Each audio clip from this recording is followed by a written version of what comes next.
देखो बेटा, ये क्वेश्चन समझो। अपने पास ये कोई कैपेसिटर है, ठीक है, एक कैपेसिटर है, इसका जो एरिया, प्लेट एरिया, वो L क्रॉस B है अपने पास। दोनों के बीच की जो सेपरेशन है ये अपने पास दे रखी है, D दे रखी है। इस कैपेसिटर प्लेट को V पोटेंशियल डिफरेंस से हमने लगा रखा है इसके अक्रॉस। ओके, अच्छा क्वेश्चन क्या है कि इसको हमने, इस कैपेसिटर को एक लिक्विड है उससे टच कर रखा है जस्ट, ठीक है। क्या कर रखा है अपने पास, ये कोई कैपेसिटर प्लेट है, लिक्विड पे क्या करा है, जस्ट इसको टच कर रखा है, यहाँ पर फिलहाल इस लिक्विड से टच कर रखा है, ठीक है। अब क्वेश्चन ये है कि find the height rise of the liquid, कि अगर जब टच करवाएंगे तो लिक्विड की हाइट कितनी हाइट तक लिक्विड है वो राइज करेगा, ठीक है। अब बात ये आती है कि राइज करेगा क्यों, है ना। सबसे पहले क्वेश्चन यही आएगा होगा कि राइज करेगा ही क्यों यहाँ पे इसमें, ठीक है। तो देख, ये जो लिक्विड है ये अपने पास, इस लिक्विड का कोई डाइलेक्ट्रिक कांस्टेंट होगा, जैसे वाटर है, वाटर का डाइलेक्ट्रिक कांस्टेंट 80 के आसपास, ठीक है, लगभग 80 होता है, ठीक है। तो कोई भी लिक्विड है उसका कुछ ना कुछ डाइलेक्ट्रिक कांस्टेंट होगा। अब तुम इसको सोचो कि यहाँ पर तुमने एक डाइलेक्ट्रिक स्लैब डाली है, क्या डाली है, एक स्लैब। तो स्लैब रखते ही क्या होता है, स्लैब के ऊपर एक फोर्स लगने लगता है और वो उसको क्या कर लेता है, अपने आप से ही ऊपर जाने लगती है स्लैब, है ना। अभी अभी हमने पढ़ा था force on the dielectric slab, right. तो क्या होगा, जैसे ही लिक्विड को हम यहाँ पे रखेंगे तो ये ऊपर जाने लग जाएगा। अब ये आप तुम कहोगे मैम फिर तो अगर ऊपर जाने लग जाएगा तो फोर्स लगता रहेगा तो पूरा फिल हो जाएगा, हाइट क्या निकालनी है इसमें। लेकिन बेटा ऐसा होगा, जैसे जैसे लिक्विड ऊपर जाएगा तो लिक्विड का जो वेट है वो बढ़ता जाएगा, है ना। तो एक पॉइंट ऐसा आएगा जहां पर, जैसे मान लो कुछ हाइट तक चला गया, मान लो यहां तक चला गया, ठीक है, यहां तक लिक्विड क्या हो गया, फिल हो गया, ठीक है। अब ऐसा होगा भाई, इसका वेट बढ़ गया होगा लिक्विड का। अब ऊपर की डायरेक्शन में एक फोर्स लग रहा है और नीचे की डायरेक्शन में क्या लगेगा, इसके ऊपर इसका वेट लगेगा, कितना, mg। अगर जिस भी पॉइंट पर ये दोनों फोर्स क्या हो गए, इक्वल हो गए, उसी पॉइंट पर क्या ये रुक जाएगा, उतने के उतना, आगे जाएगा ही नहीं। समझ रहे हो इस चीज को, समझे क्या कहा मैंने, कि देखो इस पे जैसे ये लिक्विड डालेंगे तो ये लिक्विड क्या बिहेव करेगा, डाइलेक्ट्रिक के जैसे बिहेव करेगा, और ऊपर इस पर एक फोर्स लगेगी जिसकी वजह से ऊपर जाने लग जाएगा। तो लिक्विड ऊपर गया गया गया गया, तो ऊपर जा रहे, फोर्स तो क्या थी, अब तुमने देखा होगा, मैं एक चीज बताना भूल गई, वहां पर अपने पास जो फोर्स आई थी वो क्या थी, फोर्स थी अपने पास half epsilon naught B V square into K minus 1 divide by D, ठीक है, ये फोर्स थी क्या। अच्छा इसमें देखो, two constant, D constant, B constant, ये कांस्टेंट, ये कांस्टेंट, ये कांस्टेंट और ये कांस्टेंट, मतलब सारी चीजें इसमें कांस्टेंट है, मतलब फोर्स कैसी है, कांस्टेंट, है ना। मतलब फोर्स चाहे यहां पर रखो चाहे यहां पर रखो, फोर्स क्या रहेगी, सेम रहेगी, मतलब फोर्स ना तो बढ़ रही है ना घटेगी, ठीक है। तो मतलब अगर ये फोर्स कांस्टेंट है तो देखो अपने पास जैसे जैसे ये ऊपर बढ़ेगा तो इसका वेट बढ़ जाएगा, वेट बढ़ेगा तो इसका मतलब ऐसा पॉइंट आएगा, भाई वेट तो बढ़ रहा है, मतलब ये नीचे वाला फोर्स तो बढ़ रहा है, शुरू में कम था धीरे धीरे बढ़ेगा, तो एक पॉइंट पे ये दोनों क्या हो जाएंगे, इक्वल हो जाएंगे, ठीक है। फोर्स तो कांस्टेंट थी, फोर्स तो बढ़ ही नहीं रही थी, ठीक है।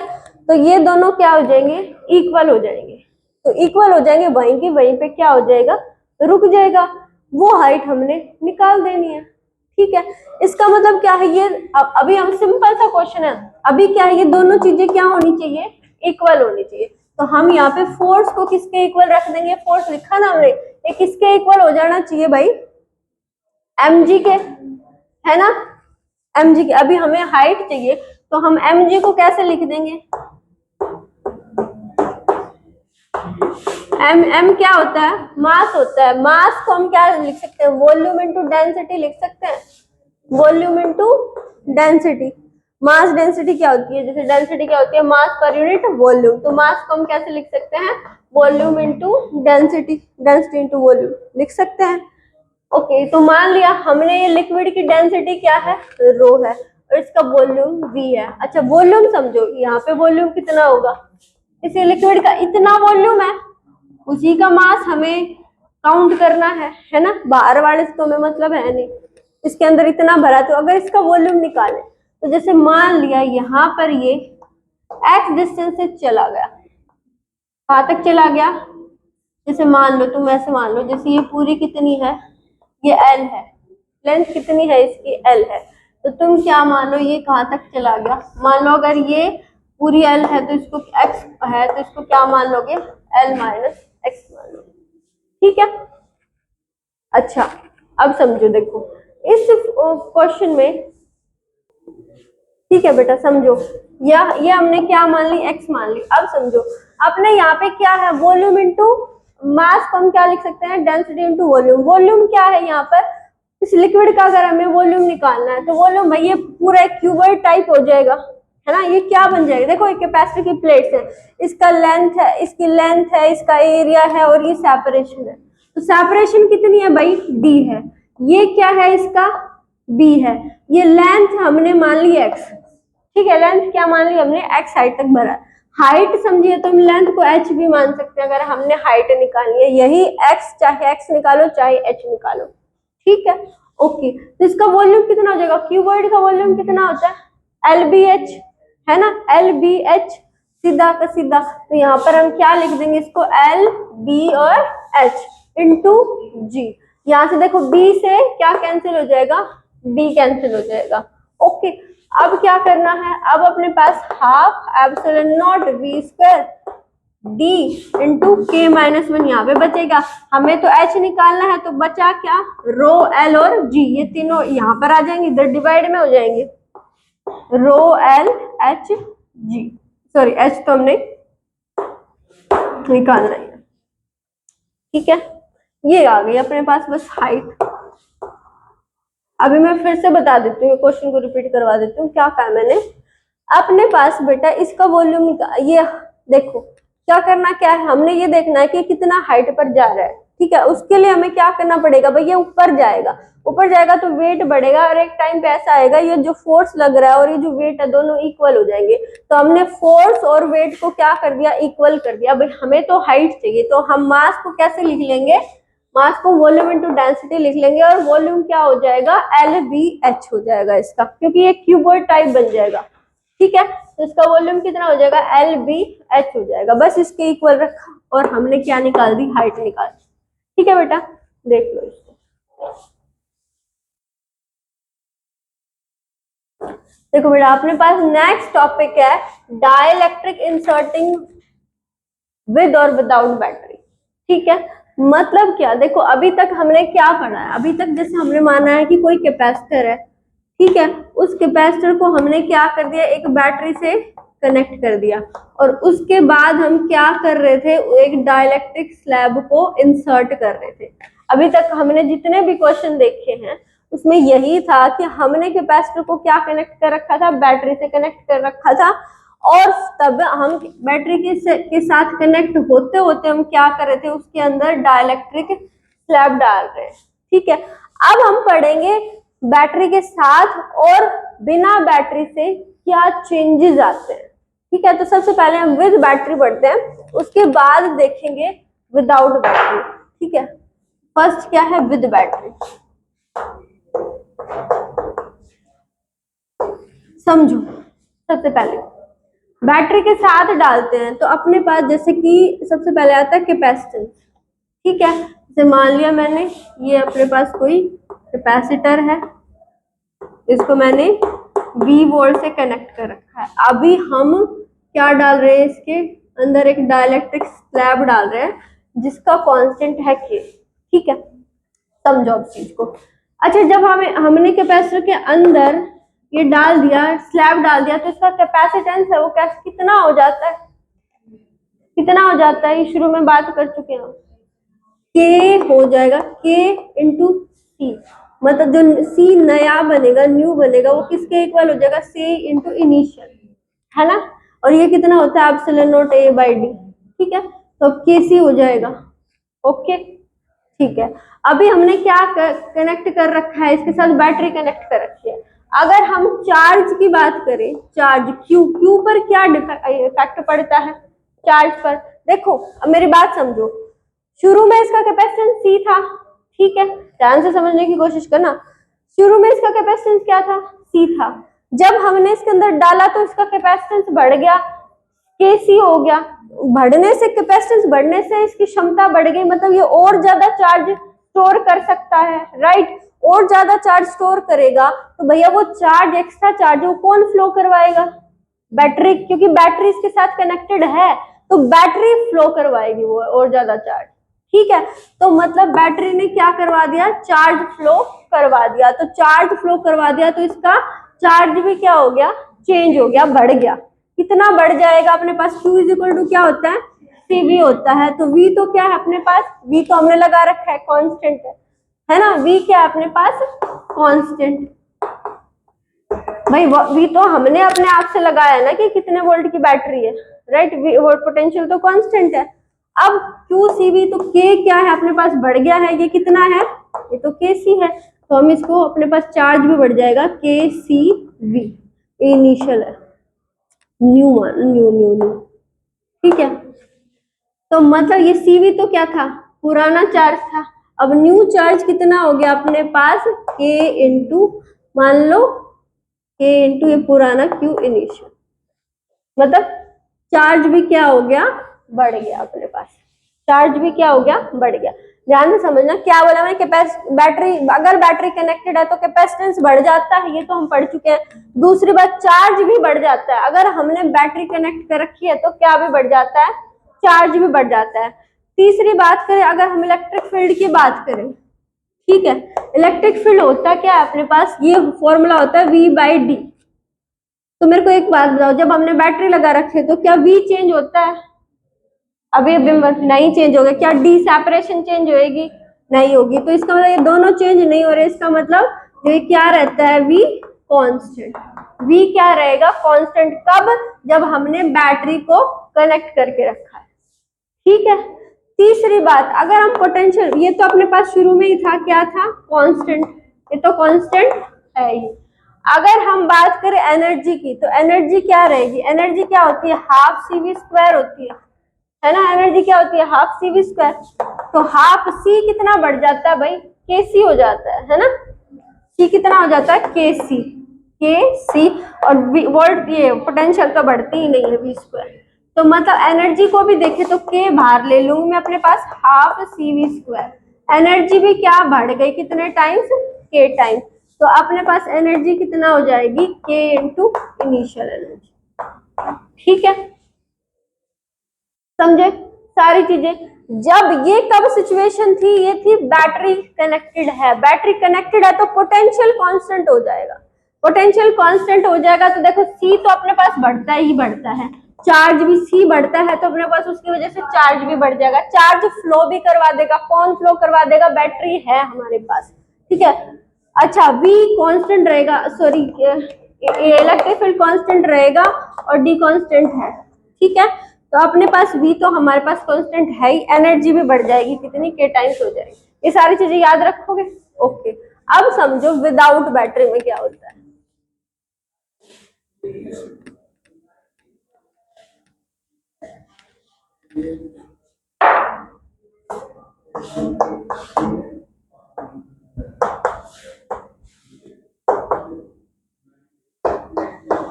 जैसे कि मान लिया हमने अपने पास कोई कैपेसिटर है, इसको पहले से ही चार्ज कर लिया, किसी भी, कितने भी वोल्ट की बैटरी से हमने इसको चार्ज कर लिया, हमने, ठीक है। तो इसमें कुछ ना कुछ अभी फिलहाल चार्ज है, मान लो इनिशियल चार्ज कितना है, Q है। अब हमने अभी चार्ज करवा के इसको हटा दिया, तो मतलब अभी कैपेसिटर फुल्ली चार्ज है, राइट। चलो, अब अगर हम बात करें किसकी, C की, और अब हम इसके अंदर क्या डालें, डाइलेक्ट्रिक स्लैब डालें, जिसका कांस्टेंट क्या है, K है। अभी हमने चार्ज करवा के इसको बैटरी से हटा दिया है, राइट। अभी ध्यान से समझना चीजों को। C तो भाई जब भी डाइलेक्ट्रिक स्लैब डालेंगे तो कैपेसिटेंस तो चेंज होता ही है, कितना हो जाएगा भैया, KC हो जाएगा, ठीक है। चार्ज की बात करें, चार्ज अपने पास क्या होता है, CV होता है। C चेंज होगा, यहाँ पर C चेंज हो रहा है, मेरी बात समझो। C चेंज तो होगा, इस पे चार्ज बढ़ भी सकता है, लेकिन बढ़ेगा कहां से, अगर बैटरी कनेक्ट होती तो बैटरी चार्ज फ्लो करवा देती, लेकिन अभी इसके पास कोई चार्ज देने के लिए कोई सिस्टम होना तो चाहिए, है ना, कि इसका चार्ज बढ़े भाई। और सिस्टम क्या होना चाहिए, बैटरी होना चाहिए, लेकिन बैटरी तो कनेक्टेड ही नहीं है, तो मतलब कैपेसिटेंस तो बढ़ गया, लेकिन चार्ज क्या रहेगा इस पे, कांस्टेंट सेम ही रहेगा चार्ज, क्योंकि चार्ज बैटरी फ्लो करवाती है, बैटरी तो है ही नहीं। तो अब क्या करें, अब इस पे क्या रहेगा भैया, ऐसे के ऐसे चार्ज रहेगा, चार्ज क्या रहेगा, कांस्टेंट। क्यों कांस्टेंट, बिकॉज बैटरी क्या कर दी है हमने, रिमूव कर दी है। ओके ठीक है। थर्ड बात करें अगर हम इलेक्ट्रिक फील्ड की, ठीक है, इलेक्ट्रिक फील्ड क्या होता है अपने पास, V/C होता है, राइट। अभी देखो हमें क्या, हमें तो पता ही नहीं है V के बारे में कि V चेंज है या नहीं है या क्या है, हमें तो कुछ आइडिया नहीं है V के बारे में। तो हम इसको क्या कर सकते हैं, हम इसको ऐसे लिख सकते हैं, सिग्मा बाई एप्सिलॉन नॉट भी लिख सकते हैं। क्या लिख सकते हैं, सिग्मा बाई एप्सिलॉन नॉट। तो सिग्मा अपने पास क्या हो जाएगा, सिग्मा होता है Q/A एप्सिलॉन नॉट, है Q/A लिख सकते हैं हम इसको। अपने पास चार्ज, मेरे को ये बताओ चार्ज क्या चेंज होता है, चार्ज चेंज होता है, चार्ज चेंज ही नहीं होगा। तो उसकी वजह से क्या कर सकते हैं हम, अगर चार्ज चेंज नहीं होगा, अगर हमें यहाँ से क्या देखो इसको, यहाँ पे अपने पास Q/A है एप्सिलॉन नॉट है। अच्छा जब हमने इसके अंदर स्लैब डाल देंगे, तो स्लैब डाल देंगे तो इनके प्लेट्स के बीच का मीडियम चेंज हो जाएगा, मीडियम चेंज हो जाएगा। मीडियम यानी यहाँ पर जो परमिटिविटी आएगी वो किसकी आएगी, मीडियम की परमिटिविटी होती है कि नहीं, मीडियम की परमिटिविटी किसके इक्वल होती है, K इंटू एप्सिलॉन नॉट। तो हम यहाँ पर क्या लिखेंगे, यहाँ पर EM लिखेंगे जो किसके इक्वल होगा अपने पास, K एप्सिलॉन नॉट के। तो यहाँ से ये वाला तो अपने पास क्या है, पुराने वाला ही है, पुराने वाला E है, तो हम इसको E क्या लिख सकते हैं, K लिख सकते हैं। तो मतलब इलेक्ट्रिक फील्ड क्या हो गया, डिक्रीज हो गया। याद हो तो ये चीज हम वैसे भी निकालते थे, याद हो तो तुम्हें क्या करते थे, यहाँ पर हम अगर डालते थे तो ये क्या हो जाता है, इसमें ऑपोजिट डायरेक्शन में इलेक्ट्रिक फील्ड क्रिएट हो जाती थी ना, अगर तुमने ढंग से पढ़ा है तो। ऑपोजिट इधर ये इलेक्ट्रिक किधर है, इस डायरेक्शन में, और अंदर वाली इलेक्ट्रिक फील्ड इस डायरेक्शन में हो जाएगी। तो दोनों इस रीजन में यहाँ पर दोनों फील्ड ऐसे माइनस हो रही है, तो क्या हो जाएगी, जो नेट इलेक्ट्रिक फील्ड कम हो जाती थी, कितने टाइम, K टाइम्स कम हो जाती थी। और वैसे भी हम यहाँ से समझ सकते हैं, ठीक है। अच्छा अगर V की बात करें, V क्या होता है अपने पास, E.D होता है। तो अगर E क्या हो रहा है, डिक्रीज हो रहा है, E/K हो रहा है, तो ये तो पुराना भी हो गया और ये डिवाइड में K, तो V इज इक्वल टू कितना हो जाएगा अपने पास, V/K।